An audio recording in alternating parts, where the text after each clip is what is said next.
This is my bike check. First off, I'll start out with the bars. I have King Links bars in blue. They're really sick. Colt D Hearts. If you're gonna get these grips, don't get stock Barnes. They suck. They broke in the day. I have a Shadow top load stem impact headset. Fit Shift 2 forks, lightest and strongest forks ever. I love them. Just a Revenge front setup. Kind of sucks, but it works. A Fit FAF in the front, red wall. I have a Sunday second wave frame. A Shadow Conspiracy PC seat.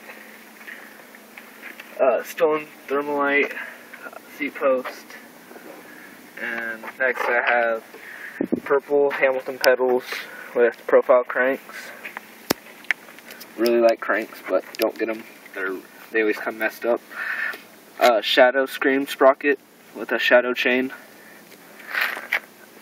Next I have a Duo Stunner red wall backwards tread. And another Revenge setup. 2 Shadow Little One pegs and 2 G Sport hub guards. That's my bike check.